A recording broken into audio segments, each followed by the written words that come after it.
The morning air over Tehran was still, cold, pale, quiet in that fragile way just before a city fully wakes. Inside a guarded compound in the heart of the capital, routines unfolded as they always had. Doors opened, footsteps echoed across polished floors, radios murmured in low, controlled tones. Nothing suggested that within minutes everything would change. Then, without warning, the sky shifted, not visibly, not at first.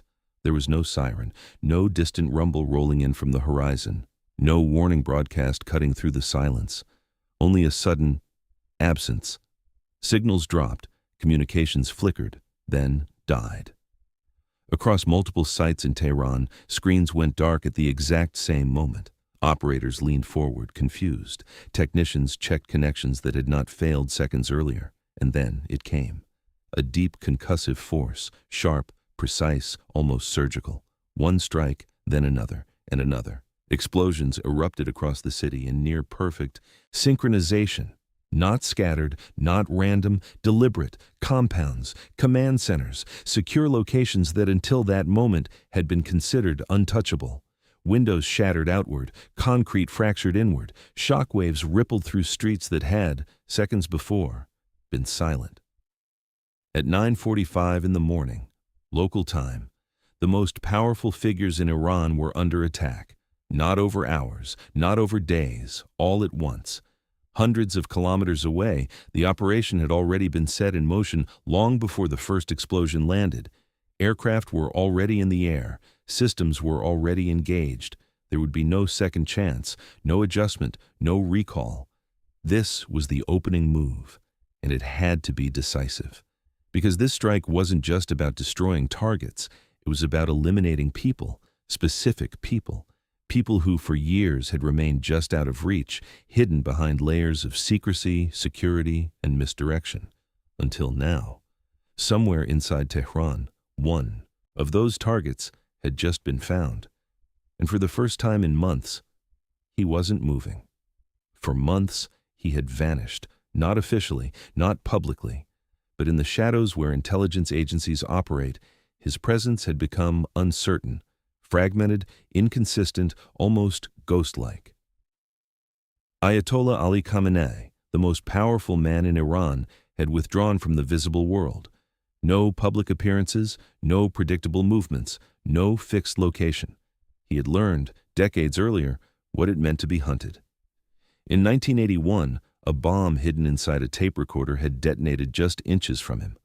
The blast tore through his body, leaving his right arm permanently paralyzed. He survived. And from that moment on, survival became instinct. He adapted. He moved. He disappeared when necessary. By 2025, that instinct had evolved into something far more sophisticated. He no longer relied on a single residence, no single bunker, no single safe zone. Instead, he rotated. Constantly, moving between hardened underground facilities, secure compounds, and undisclosed locations scattered across the country. Even within his own inner circle, knowledge of his exact whereabouts was tightly controlled.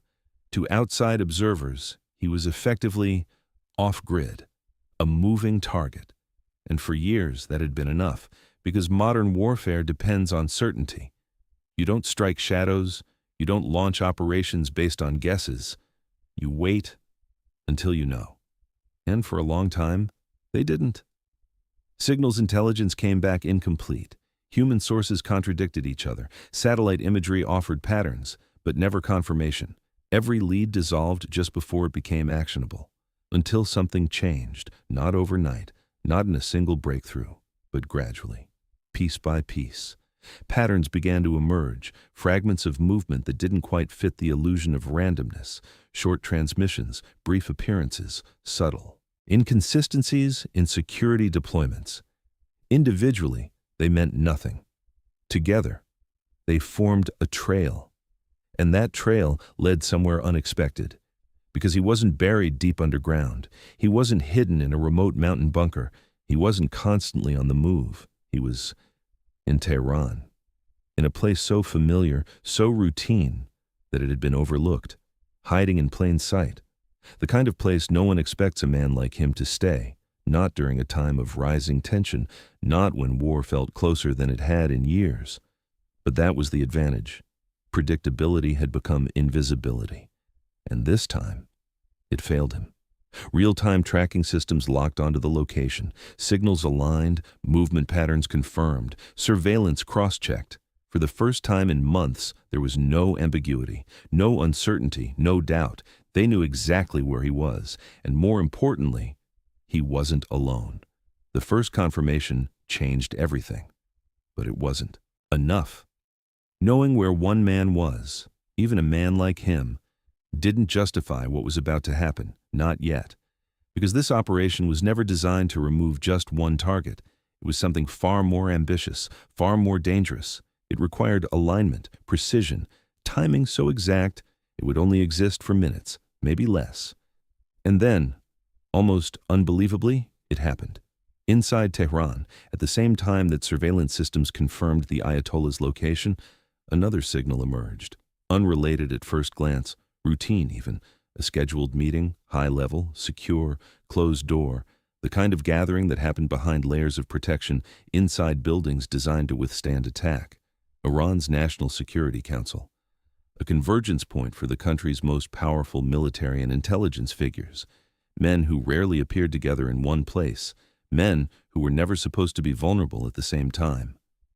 But that morning, they were, arriving in sequence, escorted, shielded, confident in systems that had protected them for decades. Inside those rooms, decisions were being made about defense, about retaliation, about the future of a region already on edge, and outside, unseen, they were being watched, cross-referenced, tracked in real time, patterns overlapping, locations aligning. For weeks, planners had been waiting for something like this, an operational window, a moment where multiple high-value targets would expose themselves, briefly, before disappearing again into separate layers of protection. Most of the time, that moment never comes. Leaders stagger their movements, meetings are split, locations are rotated, redundancy is survival. But not today. Today, everything converged, the head of state, located and confirmed. Senior military leadership gathered in one place, command structures temporarily centralized. For a brief window in time, the system that had been built to prevent decapitation had done the opposite. It had concentrated itself. And somewhere far from Tehran, decision-makers were watching it unfold in real time. They understood what they were seeing. They understood what it meant, and they understood one more thing. If they hesitated, even for minutes, the window would close, the targets would disperse, and the opportunity would vanish, possibly forever. There would be no second attempt like this, no second alignment, no second chance to strike at the center of power all at once. So the decision came quickly, quietly, no announcement, no countdown, just a single conclusion shared across secure channels. This was the moment, and once it began, there would be no way to stop it. By the time the first explosions hit Tehran, the operation had already been in motion for weeks, quietly, deliberately, almost invisibly. Because wars like this don't begin with missiles, they begin with movement in late December. Something shifted inside Iran. Protests erupted across major cities: Tehran, Isfahan, Mashhad. Crowds filled the streets, anger spilling over from rising prices, economic pressure, and years of tension building beneath the surface. At first, it looked like unrest, internal, contained. But then the response came. Fast, severe. Reports began to surface, thousands detained, many killed. Information became fragmented, unreliable. And then, suddenly, silence. The internet went dark. Across the entire country. For more than 2 weeks, Iran was cut off from the outside world. No images, no videos, no confirmation of what was really happening inside. Only absence. And in that absence, something else began to take shape. Far from Tehran, across airbases and naval ports stretching from Europe to the Middle East, movement increased, not dramatic, not headline-grabbing, but steady, trackable, if you knew where to look. Refueling aircraft began repositioning. First. Then came the bombers. Long-range, heavy payload, designed not for patrol, but for deep strike. Carrier groups shifted next, slow, deliberate movements across open water, each one bringing air power closer to the region. Air defense systems followed, troops placed on heightened alert, thousands of personnel across multiple branches preparing for something that had not yet been announced. Publicly, nothing had changed. There were no declarations of war, no emergency broadcasts, no official escalation. But the pattern was unmistakable. This wasn't precaution. This was preparation, and it wasn't rushed. It was methodical, calculated. Every asset moved into place with a purpose, each one filling a role in something larger, something coordinated across vast distances. By the time most observers began to notice, it was already too late to question it. The system was in place, ready, waiting, and at the same time, diplomacy continued. Talks resumed in Geneva. Indirect negotiations between the United States and Iran, mediated quietly through intermediaries. On the surface, there was progress, careful statements, measured optimism, the suggestion that a new agreement, something that could stabilize the situation, might still be possible. But behind those conversations, the buildup didn't slow. It didn't pause. If anything, it accelerated. Because diplomacy, in moments like this, serves another purpose. It buys time. Time to position forces, time to refine plans, time to wait for the right moment. And somewhere within that overlap, between negotiation and preparation, the operation took its final shape, not reactive, not improvised, but designed, long before the first strike ever landed. By the time Tehran realized what was happening, everything was already in place. On the surface, it still looked like diplomacy. In Geneva, behind closed doors, representatives moved carefully through another round of negotiations, measured words, controlled expressions, statements crafted not just for the room, but for the world watching outside it.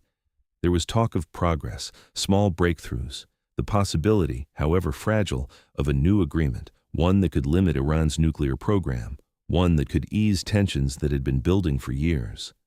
3 rounds of talks had already taken place, each one ending the same way, cautious optimism, followed by silence. But inside those rooms, the reality was more complicated, because progress depends on compromise, and compromise, in this case, had a line neither side was willing to cross. For the United States, the demand was clear. Limits on uranium enrichment, permanent, enforceable, verifiable. For Iran, that demand struck at the core of its sovereignty, its leverage, its long-term strategy. And so the gap remained, narrow enough to keep talking, wide enough to prevent agreement. By late February, the 3rd round of negotiations came to an end. Officially, mediators described it as significant progress. But behind the language, the conclusion was already understood. Nothing fundamental had changed, no breakthrough, no resolution, just delay. And sometimes, delay is the final answer. Because while diplomats spoke in Geneva, others were watching from a very different set of rooms, rooms without cameras, without statements, without the illusion of progress. They weren't listening to what was being said. They were watching what wasn't happening. No concessions, no shift in position, no sign that the outcome would be any different if talks continued. And at the same time, the military buildup was complete. Assets in position, targets identified, plans refined down to the smallest detail. Everything was ready. All that remained was the decision. It didn't come with ceremony, no dramatic announcement, no visible turning point. Just a quiet authorization passed through secure channels. A final go-ahead, the kind of decision that doesn't echo in the moment, but reshapes everything that follows. Because once it was given, the operation was no longer a possibility. It was inevitable. From that point forward, events would not be debated, they would unfold. And somewhere, already tracking the targets in real time, systems were waiting for the exact second when the window would open, and when it did, there would be no hesitation. The moment came without warning, no countdown, no final confirmation broadcast across open channels, just a shift, subtle, invisible to anyone not already watching. And then, everything moved at once. Across multiple launch points, air bases, carriers, forward positions, aircraft were already in motion before the first strike was ever felt on the ground. Fighters, bombers, refueling tankers stretching the reach of everything behind them, airborne early. Warning systems scanning far ahead, mapping a battlefield that hadn't yet realized it existed. And above it all, unseen, electronic warfare platforms preparing to reshape the environment itself. More than 100 aircraft formed a single synchronized wave, not scattered, not staggered. One coordinated force moving across vast distances with a single objective. Speed, surprise, overwhelming precision. Inside the operation, timing was everything. Every second mattered. Every delay risked breaking the alignment that had taken weeks to build. So when the order was executed, it unfolded almost instantly.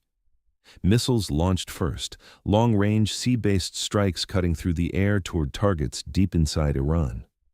At nearly the same moment, aircraft crossed into operational zones, their routes calculated to avoid early detection for as long as possible. And then, impact. Command centers were hit before alarms could fully register. Air defense systems were struck in their opening moments, before they could organize a coordinated response. Runways, radar installations, communication hubs, targets designed not just to weaken, but to blind. Because this wasn't just about destruction, it was about control. Control of the sky, control of information, control of what the enemy could see and what they couldn't. Within minutes, the structure that held Iran's defensive network together began to fracture. Signals became unreliable, orders delayed, units isolated from one another, and through that confusion, the next phase moved forward without resistance. Above the battlefield, aircraft continued their paths, uninterrupted. Below, the first targets burned. And still, the full scale of what was happening hadn't yet been understood. Because this was only the beginning, the opening wave, and it had already done exactly what it was designed to do: create a gap, a moment where resistance was weakest, a moment where the system stopped functioning as a system. And into that gap, everything else was about to follow. Before the bombs fell, the battlefield had already been rewritten, not with explosions, not with fire, but with silence. As the first wave of strikes unfolded across Iran, another operation, far less visible, far more decisive, was already in effect. Space, cyber, electronic warfare, layers of attack that didn't leave craters but erased awareness. It began in seconds. Satellites shifted roles, no longer just watching, but actively feeding targeting data in real time, tightening the precision of every strike already underway. At the same time, cyber operations surged forward, not probing, not testing, executing. Networks that had taken years to build, military communications, radar integration systems, command links between units, were suddenly overwhelmed, signals distorted, data corrupted, entire channels went dark, inside command centers, and screens flickered with conflicting information. Targets appeared where there were none. Real threats disappeared entirely. Operators tried to verify, to cross-check, but the systems they relied on no longer agreed with each other. And then, they stopped responding altogether. Radar stations, some of the most critical nodes in the entire defense network, began to fail in sequence, not destroyed, disconnected, blind. Missiles were already in the air, aircraft already approaching, and yet in many cases they were never seen, never tracked, never engaged, because the ability to see them had been taken away. Across the country, units attempted to coordinate, to respond, to understand what was happening. But coordination requires communication, and communication had collapsed. Orders couldn't be confirmed, warnings couldn't be shared. Defensive systems designed to function as a unified network were now isolated, fragmented into pieces that could no longer support each other. And in that fragmentation, effectiveness dropped to near zero. This was the real turning point, not the first explosion, not the first target hit, but the moment Iran lost the ability to respond as a system. Because once that happened, the outcome was no longer in question. Above Iranian airspace, the attacking forces moved with increasing freedom. Aircraft adjusted routes mid-flight. Targets were updated in real time. There was no coordinated resistance rising to meet them. Only scattered, delayed reactions, too late, too disconnected to matter.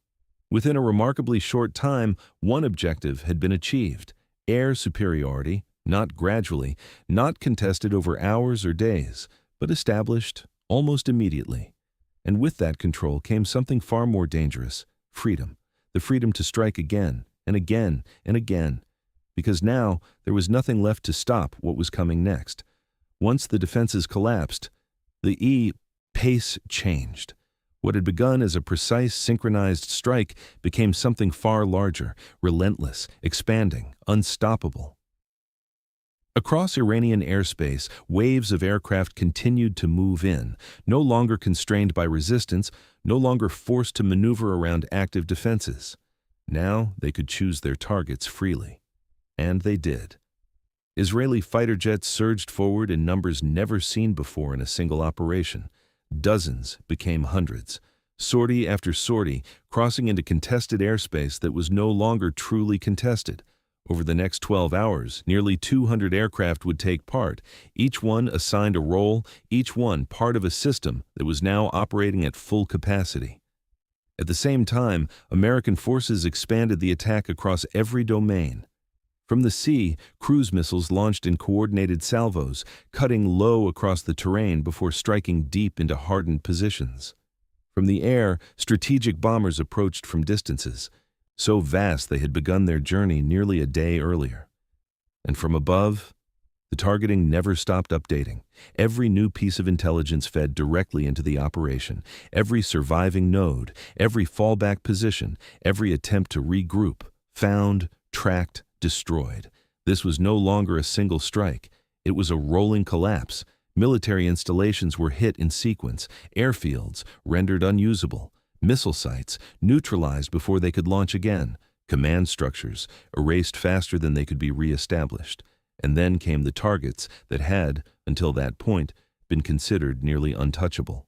Underground facilities, reinforced, buried deep beneath layers of earth and concrete, designed to survive exactly this kind of attack. But even those were not beyond reach. B-2 stealth bombers, flying missions that stretched across nearly 2 full days, entered the operation carrying weapons built for a single purpose: penetration. Massive bunker-penetrating bombs dropped with precision, driving through layers of protection before detonating deep inside the structures below. Shockwaves traveled underground, facilities collapsed inward, spaces that had been designed as safe havens became traps. And still, the strikes continued. Drones, some designed not to return, were launched in large numbers, overwhelming remaining defenses, forcing reactions where coordination no longer existed. Ships in Iranian waters were targeted. Some destroyed outright, others disabled, left drifting. Every domain, air, land, sea, was now under pressure. And it all happened fast, faster than it could be fully understood from the ground. In the first 24 hours alone, more than 1,000 targets were struck. Not randomly, not as a show of force, but with a clear objective: to dismantle the system entirely, to leave nothing intact that could support a sustained response. And at the center of it all, the original objective had already been achieved: the leadership. Eliminated in the opening phase, removed before the system even realized it was under attack, which meant that everything happening now was unfolding without direction, without coordination, without control. By the time the 12-hour mark passed, the outcome was no longer in doubt. What remained was aftermath, and whatever came next would not be decided in the air. For a few hours, it seemed one-sided: precision without resistance, control without consequence. But that didn't last, because even a system that has been shattered can still strike back, and when it did, it came fast. Missiles launched first, ballistic, high, fast, difficult to intercept in large numbers. They rose from surviving launch sites, cutting upward before arcing toward their targets. Not just Israel, but across the region, toward bases, toward infrastructure, toward anywhere connected to the attack. And behind them, drones, hundreds, then thousands. Smaller, slower, but far harder to track in volume. Some designed to overwhelm defenses, others to slip through gaps and reach their targets. Together, they formed a second wave, not precise, not coordinated in the same way as the initial strike, but dangerous in a different way, unpredictable. Across the Middle East, air defense systems activated almost simultaneously. Interceptors launched, sirens sounded, cities that had been watching events unfold from a distance were suddenly part of it. In Israel, warnings echoed through streets as incoming threats were tracked in real time. Some were stopped, many were not. In one town, a missile struck near a shelter, killing civilians who had believed they were safe. Elsewhere, impacts damaged infrastructure, sending shockwaves far beyond the battlefield. In the Gulf, the conflict widened further. Missiles and drones reached into neighboring countries, places that had not launched the attack, but now found themselves inside its posledствия.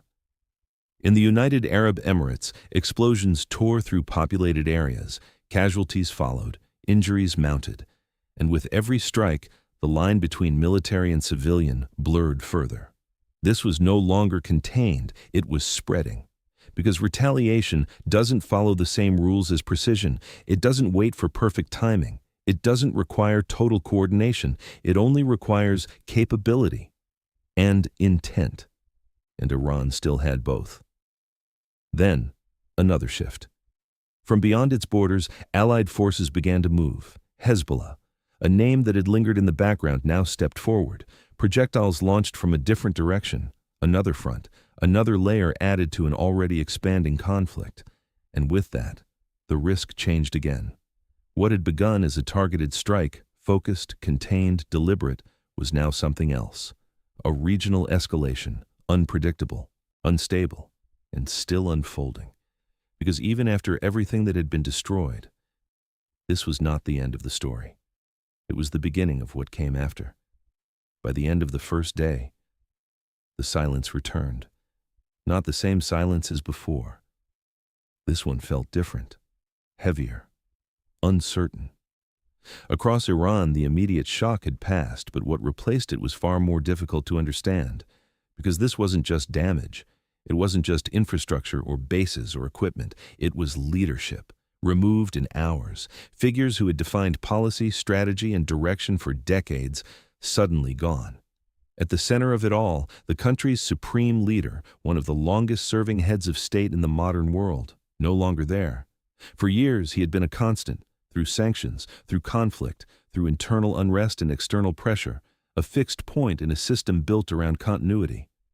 And now, that continuity had been broken. What follows something like that isn't immediate. It doesn't resolve itself in days. It unfolds slowly. Power shifts, decisions delayed, competing voices rising into the space that's been left behind. Because when a system loses its center, it doesn't simply replace it, it recalculates. Across the region, that uncertainty spreads outward. Allies begin to reassess, adversaries reconsider their next move. Every decision becomes heavier, more cautious, or more dangerous. Because no one is entirely sure what comes next. The balance that had existed, even under tension, has been disrupted. And once balance is broken, it rarely returns in the same form. For the United States and Israel, the objective had been clear, decisive, immediate, and by that measure, successful.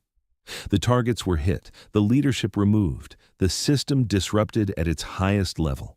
But outcomes like this don't end when the operation ends. They echo through politics, through security, through the decisions that will be made in the days, months, and years that follow. Because removing leadership doesn't just change a government, it changes how a nation responds, how it rebuilds, how it remembers, and how it chooses to act the next time it's pushed to the edge. Somewhere in Tehran, the smoke still lingered, buildings damaged, systems offline, people trying to make sense of what had just happened. And beyond the city, beyond the country, the world was already reacting, watching, calculating, waiting, because this moment, this single coordinated strike, didn't just end something. It started something else, something far less predictable, something that won't be decided in a single day, but will shape everything that comes after.